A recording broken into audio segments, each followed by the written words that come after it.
Dickbag Patrol in color. I have a few questions, and I won't go for the cheap, obvious ones either. Like, where'd you get your law license? From a cereal box? At least, not yet. So I wasn't even going to talk about this gentleman, but he decided to come and be a wise guy in my comment sections. Plus which he seems to be in the middle of all this Chille brouhaha now, so I figured I might as well take a few minutes and respond. Who is Michael Eli? Well, he's a lawyer, licensed in Texas and California, and seems to be a very successful personal injury attorney. In his description and on video, he makes a really big deal out of barely being in the Marines. That is, he graduated basic but required surgery during SOI, secondary training, which led to him being honorably discharged. SOI stands for School of Infantry. That's where Marines become combat ready. You can still be a Marine if you can't hack SOI, but you'll have a non-combat job. He also makes a point of saying, no stolen valor here, which strikes me as strange and presumptive. He has also worn full camo fatigues on his show. This is unusual. Personally, I think it's weird as shit. I mean, I was in the Navy for 2 short years. Had fun, was on a carrier for a while, great experience, nothing much to tell in the way of amazing sea stories, except of course that one time in the supply room with that sailor with the deep blue eyes. What? I just meant he told me some amazing stories is all. Sure, I was blowing him while he told them to me, but that was in appreciation for the stories. You guys see that, right? Look, it's the Navy. What do you want? Alright, we're getting derailed. The point was that I was only in for a very short time. It's 30 years on now, and though I'm certainly proud of my time in, I don't still wear my little Gilligan hat around and about. Now to be fair, that hat sucked, and he'd have to put a gun to my head to get me to wear bell-bottoms again. Now, all that said, I want to be clear, I'm not impugning his achievement in passing basic training, nor doubting his willingness to serve, nor am I accusing him of stolen valor. From all appearances, the guy really wanted to serve, did his best, it just didn't work out. Shit happens. But let's face it, Michael, you were in, a few months? The way you present yourself, anyone who didn't know any better might think you're a lifer. In my opinion, it's a little Reeve gauche, man. Know what I mean? But hey, I'm just a Navy guy. Let's ask a Marine what they think. You're not allowed to wear your camis unless you're under arms, right? We're not allowed to be in uniform indoors, like right on deck with an overhang, an overhead, unless we're armed, right, guys? Right? All you Marines, sound off if that's the case. All right. Man, sound off these nuts, you fucking boot. God damn, boot Marines are the worst. I love being a Marine, man. It's an honor for. I'm a combat Marine. I went to combat as a recon dude. A Marine recon, like that was like the shit. I love forever. And I get Marines can be a little bit, whatever. We're a little bit Marine-y about some shit. Boot Marines are literally the fucking worst, though.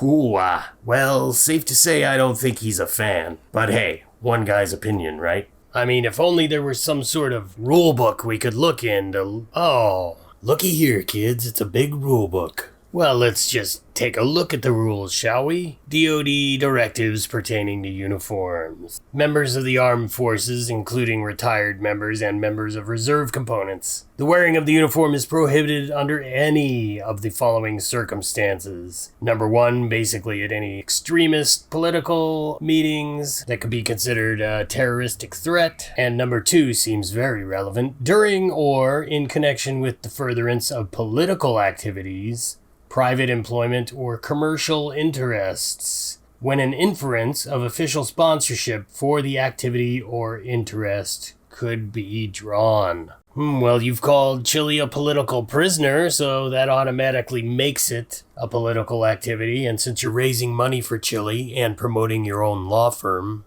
seems to me that would make it commercial. Number 3 prohibits you from doing any interviews, pickets, parades, demonstrations. In other words, you're not authorized to do any PR for the military.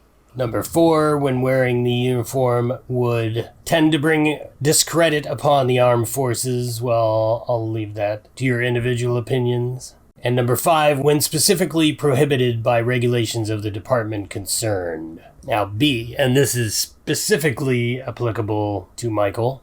Former members who served honorably during a declared or undeclared war, well, that's Michael, and whose most recent service was terminated under honorable conditions, again, applies to Michael, may wear the uniform in the highest grade held only upon the following occasions and in the course of travel incident thereto, meaning heading there and back. 1. Military funerals, memorial services, weddings, and inaugurals. And that's a little unclear. It's definitely military funerals, but is that also military memorial services, military weddings, and military inaugurals, or not? But either way, I do not believe live streaming falls under any of those. And number 2, parades on national or state holidays or other ceremonies that are sanctioned by the U.S. military. And we finish with a quote, "Wearing of the uniform or any part thereof at any other time or for any other purpose is prohibited." Well, I'm no lawyer, but that sounds pretty clear to me. I think you do yourself a disservice by doing this. I mean, I saw the foundation you started in honor of your dad that helps veterans exposed to Agent Orange, and you do events to bring awareness to the issue. That's legitimately outstanding work. It speaks for itself. The uniform is unnecessary window dressing, in my opinion. Now, if that were the only issue with exaggeration, whatever, I guess. But there's a little more. So after Chille became a guest of the state, Michael did a marathon rally for him on his channel. Here's one of my favorite parts. So look, I understand you got a lot of people who really hate Chille. Wow. All I can tell you is, look, a lot of people hated William Wallace. Only less than 3% of our population actually took part in the revolution. Yeah. Everyone else was a fence rider. Wow. They just straddled the fence. And that's how most people are today. They all sit around, they sit on the fence, they just see what's going to happen. But the alpha males, the guys like me, I'm going to mute Alan because hopefully that's better. Like the alpha males, the guys who believe in protecting their wives and children and their friends and their Marine brothers. Well, hopefully you were a Marine. If you weren't, I forgive you. But yeah, we think more like a William Wallace. William Wallace, huh? Braveheart. Oh, yeah. Totally. So I've said it before, I'll say it again. Saying I'm an alpha male has the absolute opposite effect you are intending. I mean, unless the intent was to have people roll their eyes at you, in which case, party on. On that note, let's take a look at some of the incredibly incisive comments Michael left on my channel, the reason I'm doing this video. Well, that's a stirring sentiment, and appropriate since he's been comparing himself to Nelson Mandela recently. And a very special friend to me gave me a quote the other day, and they said, from Nelson Mandela, "When I left that jail, I left behind all the bitterness, resentment, anger right there at those jail doors. Because if I had not left them behind there, I would still be in prison today." And that's my mentality as well. I'm going to get out of here, and I'm going to leave all this behind. I'm gonna forgive, and I've needed to forgive some people for a long time because I was holding on to grudges. And I need to forgive some people, and I need to move forward, and I'm going to forgive this, and I'm going to move forward, and I'm going to work on getting that NRS code removed that puts people who have misdemeanors in lockdown for 23 hours in a solitary confinement cell. You get a bunkmate, but it's hell. It's total hell. What was it about life on Robben Island that changed him? Well, the fact that you could sit alone and think gave us a wonderful opportunity to change ourselves, your behavior. Hey, Nelson Mandela went to prison and became president. Maybe Chille can go to county jail and become governor after all. But since it looks like he's not getting out anytime soon, I replied back to Michael that maybe he might want to pay Chille a conjugal visit as a consolation. Then he very cleverly responded, I mean, buddy, that's just weak. By the way, his reply is no longer there. I do not delete comments, so either someone reported it, which, don't do that.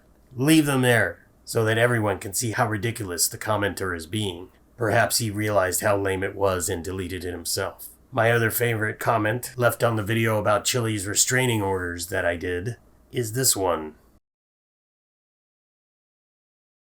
You heard it, folks. Lies. Never mind the video contains documents entered into a record in a court of law regarding Chille's harassment, stalking, and assault of his ex-girlfriend. Lies. Does that argument work in court? Everything that guy just said is bullshit. Now, you might be asking yourself what kind of lawyer would go around making comments like this on behalf of Chille. Probably the same kind that would write him a letter of support for his appeal. That's right, this bonehead, jarhead, actually wrote a letter full of inadmissible hearsay and entered it as part of Chille's bail hearing, wherein he champions Chille and claims he's grooming. A very poor choice of words, in my opinion. I mean, you didn't see anything wrong with that verbiage? Well, okay. Anyway, he's preparing Chille to be a itty-bitty little junior lawyer man by sponsoring him for the LOS program. Isn't that cute? Surrogate Daddy Mike is gonna teach little Jose to ride a bike. Adorable. So the Law Office Study Program is a means for people to become a California attorney without attending law school. By the way, this is what Michael did. Literally only 1 to 2 people a year become lawyers in this manner. So good for him. It's very difficult and time-consuming.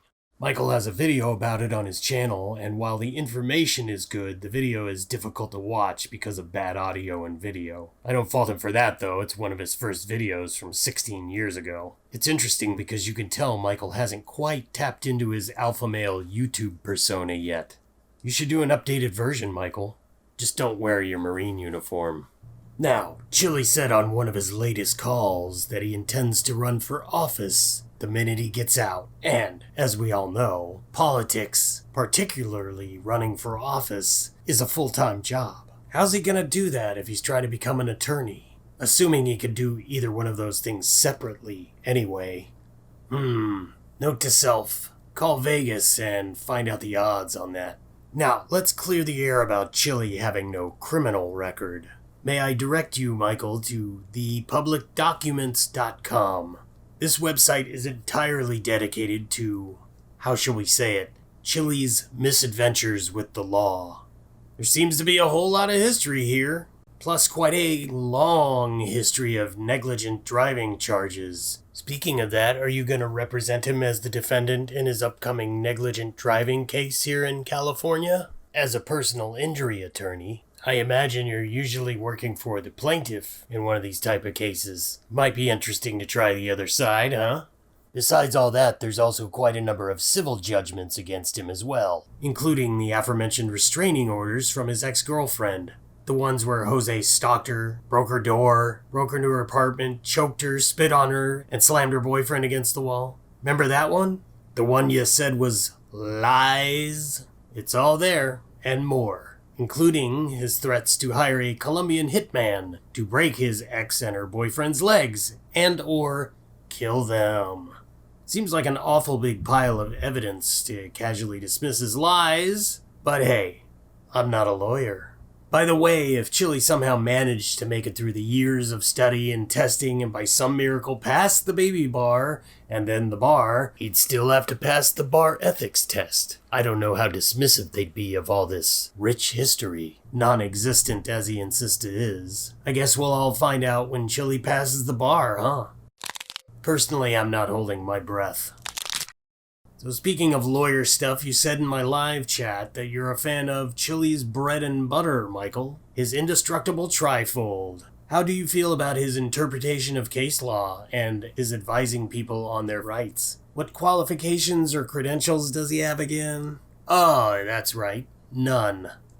I don't have any more education than anybody here.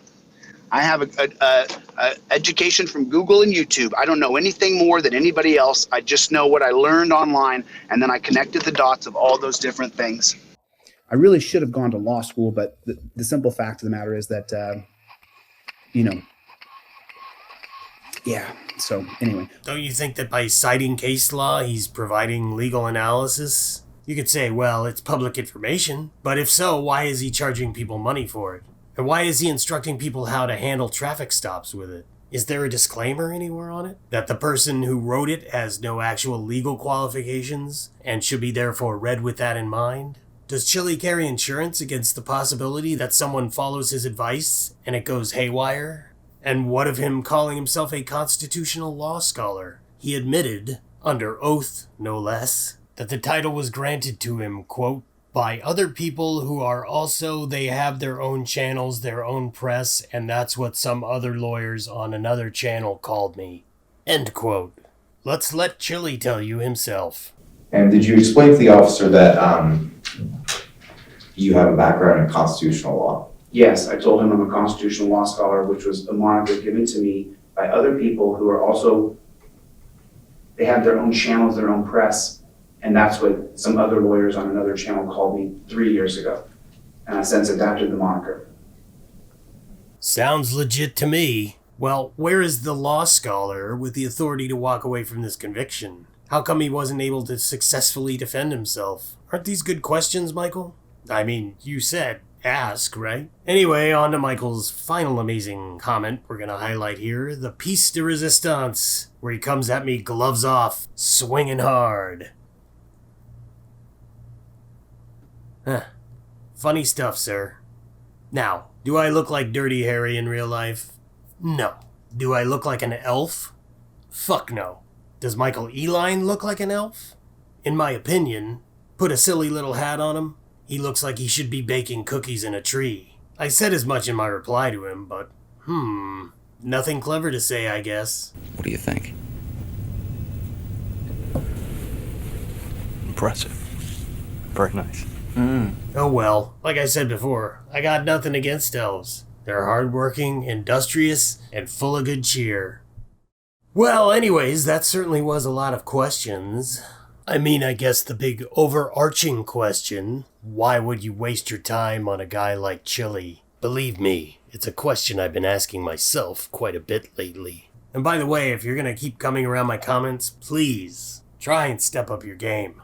If there's anything worse than a weak lawyer, it's a weak comeback. Am I right?